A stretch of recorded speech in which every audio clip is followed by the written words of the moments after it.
Lupin's fourth theatrical outing was apparently written in part as a response to the rise of the Aum Shinrikyo cult.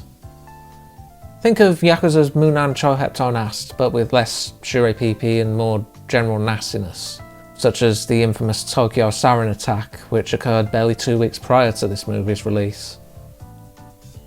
Hiroshi Kashiwabara once again returns as writer, and Takeshi Shirato serves as director. Toshio Ito also joins them in both roles.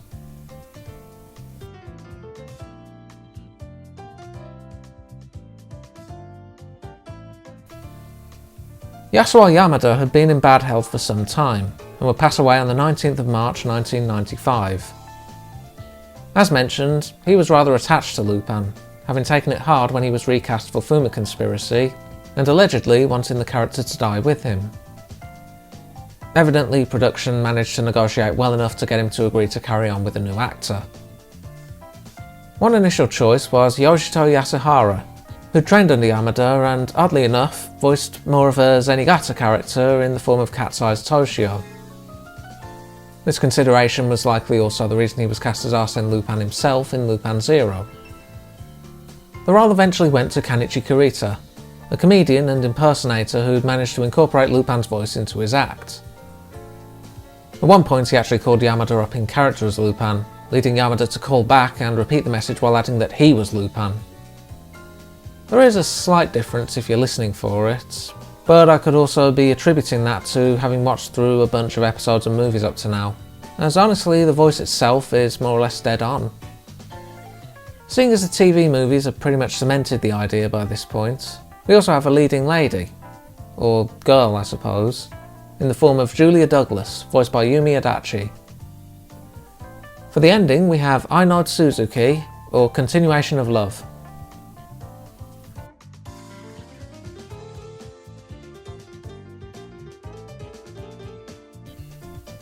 In the year 1999, a man watches from a helicopter as a nuclear submarine blows up. According to Risley, the leader of a group known as the Nostradamus sect, this was all predicted in the Book of Nostradamus, currently in his possession. He also gives a prediction that the disappearance of 11 warriors and a great eagle will cause mass devastation. Meanwhile, in Brazil, Lupin and Jigen have acquired a diamond in their latest heist. Hiding it in a doll, they try to evade notice by mingling with the carnival. Unluckily for Lupin, Zenigata's taken to wearing disguises himself. I'm sure neither Lupin nor whoever's watching this needs sleep tonight. Lupin's chased through the streets and eventually manages to escape by putting a train between them. Zenigata tracks Lupin to the airport, as a Brazilian football team are boarding a flight following some wristbands as a gift. He spots a small plane taking off and makes a dash for it. Unfortunately for him, Lupin's on the same plane as the team. Lupin's instructed to turn his game off as the electronics might interfere with the plane, and it's revealed to be the remote control for the plane Zenigata went after. Just as Lupin begins to relax, a girl named Julia grabs his doll. Chasing her, he learns that Fujiko is posing as her personal tutor. Lupin tries to convince Fujiko to get Julia to return the doll, but she shrugs him off. The plane's then hijacked, demanding they redirect to Morocco unless they want it to be blown out the sky. Upon landing in Morocco, the hijackers allow women, children and the football team off. Lupin tries to claim he's the team manager but gets refused on the grounds of not having a wristband. Chris, the man who watched over the submarine's explosion, activates the hijackers' bomb via remote. In their panic, they toss it to Lupin, who takes advantage along with Jigen to take them all out. Then as they escape, the Morocco guards take them all out. Zenigata's managed to get on board, so Lupin tosses the bomb his way. He tries to defuse it, but clearly bomb disposal wasn't in his training. Guess that's evident with how many times he's been blown up over the years. Chris makes an attack on Fujiko and Julia. Julia drops the doll and runs back, but this gives Chris a chance to grab her. Lupin's annoyed as the diamond in the doll was worth 1.5 million, but Fujiko retorts that Julia was worth 50 million. Meanwhile, Goemon watches as Risley makes the claim that Nostradamus predicted all of this. He makes an unseen attack on the book while Rise is waving it around and inspects the pages. Fujiko takes Lupin to the Earth Building, a modern-day Tower of Babel owned by Julia's father and potential presidential candidate Douglas. The place is a miniature city, hosting housing, shopping and stadiums for both Winter and Summer Olympics. A large pendulum is in place to help with earthquakes, and most importantly, the vault is on the top floor, though it's tied to the Douglas family's DNA as well as heavily guarded. One person actually did manage to break into the vault, that being Lupin's Uncle Philip. Not that one. Fujiko's target is the Book of Nostradamus said to be in Douglas's possession, as she has a buyer set up. Lupin and Jigen are separated from Fujiko as she meets with Douglas. Lupin blocks the lock of the door they're to be stashed in and takes out the guard. Fujiko converses with Douglas, who assures her that Julia's kidnapping isn't her fault as she's just a tutor. Lupin and Jigen listen from the vents above, and watch as Douglas challenges the Nostradamus sect via live broadcast. A video message from Julia then broadcasts, along with a message from Chris that she dies if Douglas doesn't drop out of the presidential race. He's also contacting them from one of the security control rooms to add insult to injury. Lupin and Jigen continue their trek to the vault. The guards manage to catch up to them, but thanks to some coin trickery they manage to grab one of their guns. Making it to the top floor thanks to an ascending elevator, they find that it's seemingly just the outside roof. Then it tilts and they fall into a net and a pool. The pool then drains, though they manage to hang onto the edge as the water's dumped outside. Climbing back up, they end up in the wind turbines. Despite all their troubles, Lupin and Jigen end up back at Douglas's office. They overhear him and his wife Maria discussing Julia's fate, and how he doesn't want to drop out of the presidential race, maybe even using the incident for sympathy votes. Lupin decides to intervene and promises to get her back, but gives a verbal calling card alongside it, telling them he'll be raiding their vault. Zenigata's made it to the Earth Building thanks to his newly invented Lupin tracker. He arrives just in time to witness Fujiko getting kidnapped by Chris. Lupin drives by and Zenigata tells him what just happened while bragging about his detector. He politely declines the inspector's request to just be arrested, however. He also crosses paths with Goemon as he drives. Goemon informs him that the pages he swiped from Risley allowed him to determine that his book is fake, leading Lupin to decide to get in contact with his uncle for further clues. Philip is being held in a prison known as Execution Island, so Lupin decides to get himself incarcerated there. An inmate warns him that the only way out is death. He also tells him of the Nostradamus sect's involvement, putting out some volunteer workers. Lupin notices Fujiko among them, but she doesn't respond when he calls out to her. He also tries to contact Jigen through a radio embedded in a tooth, but the guards grow suspicious, so he hides it for now. Lupin finds Philip in the canteen in need of meds. They discuss the vault, and Philip says to meet him that night despite being traumatised by what he saw in there. Chris dresses as a guard and closes in on Philip as he writes something. Lupin makes a break thanks to the radio tooth also serving as a lockpick. The inmate from before also comes with him but splits off when Lupin heads to Philip's cell. Unfortunately, Lupin's too late, and worse still, Chris's electroshock torture to trigger memories on the vault ends up killing Philip. Lupin grabs Philip's body but ends up getting chased into the water below alongside Zenigata, who is there to transfer custody. He finds the pill that Philip hid the note on the vault and swallowed before dying. He also swipes a glass eye as a keepsake before paying last respects. Surfacing with Zenigata, Lupin finds a small boat. The body of the inmate from earlier is inside, and Jigen and Goemon soon arrive to help out. Chris catches up and launches an attack as they try to escape. Unfortunately, Lupin ends up catching a bullet and falls back into the water. Lupin awakes on a beach but ends up getting caught in a tidal wave as he tries to get his bearings. The others consider how to move forward if Lupin really was killed. Zenigata tries to shift focus to Jigen and Goemon, but they've already left to look for clues. A boy named Sergeyev finds Lupin adrift. He and his grandmother tend to him, as does Fujiko, who tries out the body heat exchange to warm him up. Lupin certainly has no issues with the method, but grows confused when she's referred to as Tanya. Jigen and Goemon learn that Chris is in Algeria. Lupin decides to follow Fujiko, ending up in the headquarters of the Nostradamus sect. He finds Julia staying with her, who tells him that she seems to have lost her memory. Before he can learn more, he's surrounded by guards. Jigen and Goemon manage to track down Chris. Jigen corners him, but he escapes thanks to a comrade's grenade. Lupin contacts Jigen to update him on everything. Fujiko then visits, and Lupin tries to get her to remember. He kisses her, causing her to spill the food she brought him but doesn't stir any memories. She returns to Julia, who notices the food got over her wristband. When she cuts it off, Fujiko's memories return, learning from Julia they're currently in the Amazon. Chris pays Lupin a visit, offering him the job of stealing the Book of Nostradamus for him, as it apparently leads to something bigger. When Lupin refuses, Chris heads to Risley, discussing Douglas's refusal to drop out of the presidential race. He's ordered to get rid of Julia, and also hints he's ready to betray Risley and take leadership of the sect himself. Despite Julia's reservations about returning to her family, she and Fujiko get ready to make their escape, with Lupin joining them.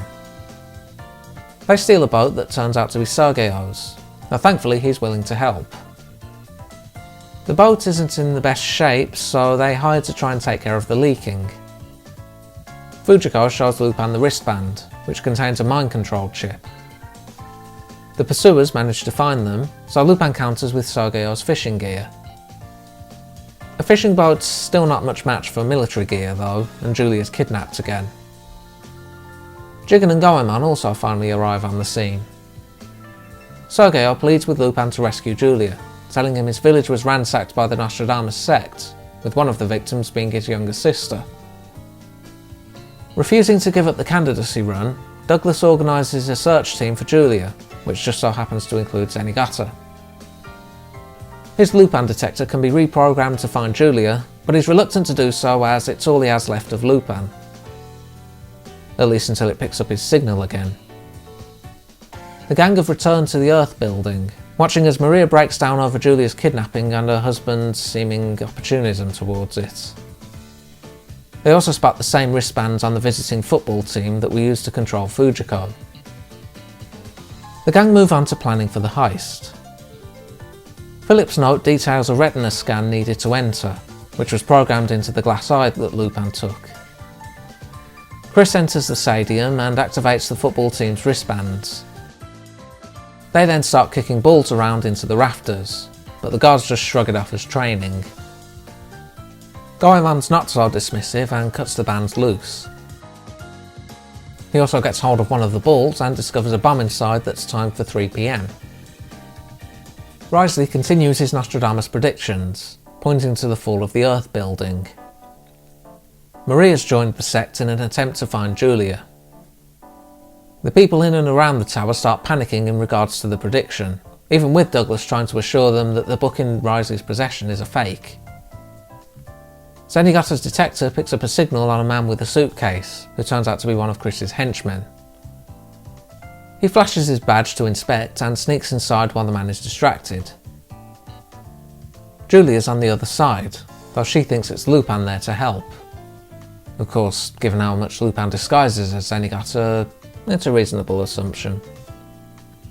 Lupin confronts Douglas and informs him the Nostradamus sect planted bombs, as well as having Julia with them.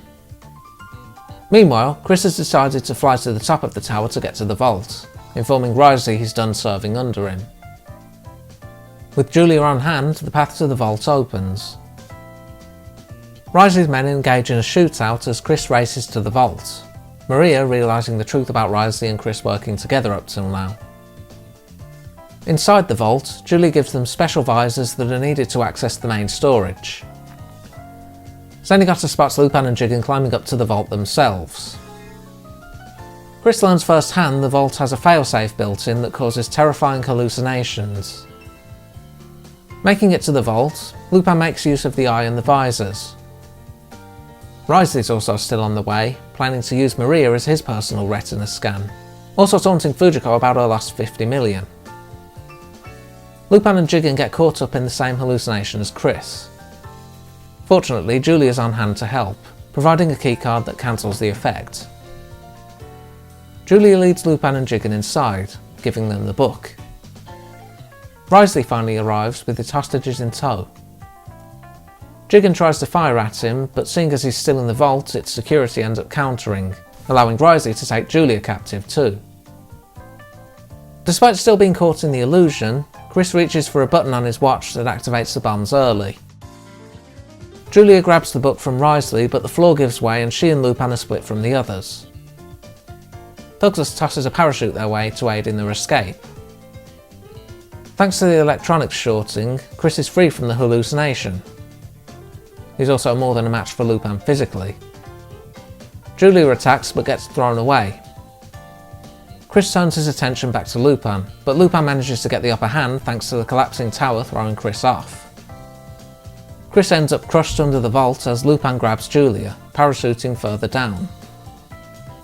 Risley makes it to the earthquake pendulum, but it comes loose, causing him to fall to his death. Lupin and Julia make it to the stadiums thanks to a makeshift boat, snowboarding the rest of the way. The tower collapses, but Lupin and Julia manage to emerge mostly unscathed. Julia reunites with her parents and Fujiko contacts her buyer to discuss payment for the book. She then realises her buyer was Risley thanks to his comment earlier about the 50 million. On top of that, Julia was using the book to draw pictures in anyway, wrecking any value it might have had, so they cast it to the wind. As Zenigata's pulled free from the tower, Fujiko decides to swipe the doll with a diamond, as 1.5 million is still better than nothing. Julia then reveals she took the diamond out of the doll. She and Lupin agree to buy a new boat for Sergio as everyone watches over the remains of the tower. While still a bit scattered, this is a somewhat more focused narrative than Gold of Babylon, which, even as one of its defenders, I'll admit had a tendency to jump around a bit too much. That said, a bit of a missed opportunity in that this could probably have taken place almost entirely within the tower, what with how it was described. Maybe even merge Chris and Risley as characters, as the latter was fairly in the background for a lot of the movie. Still, it's reasonably well paced throughout, and it's not like anywhere feels too extraneous. The gang all have a part to play too, and it doesn't feel like one of them is only there as an obligation as seen in some of the TV movies up to now. Certainly ends well enough too, as it was properly set up with the footballers' mind-controlled antics. Also, it'd almost be a disservice to not have the giant tower collapsing and Lupin attempting to escape it in the climax, honestly. I do feel like some parts were underused or downplayed a bit, such as the whole thing with Lupin's uncle. I suppose in the manga it wouldn't have been treated a big deal either, but you'd figure having another Lupin would have had him play more of a role than he did. Plus, as mentioned, Risley and the Nostradamus sect were a bit underused, as Chris seems to be more the focused villain. Though there is at least payoff, with Risley being revealed as Fujiko's mysterious buyer after he's already been killed. Art and animation are pretty much on par with Burns and Tetsuken. As I said there, the budget issues seem to have been sorted out and everything's competently animated. They seem to have fun with some of the deranged facial expressions during moments of fear for some characters too. When it isn't going into those expressions, art-wise it's closer to Cagliostro, though not quite as rounded and soft features as Miyazaki's movie. Overall, while not quite as memorable as the theatrical movies that came before it, not a bad watch, and a decent debut for Yasuo Yamada's replacement going forward. Next time, the gang team up with James Bond's inspiration in the pursuit of Harry Miles' treasure. Until then.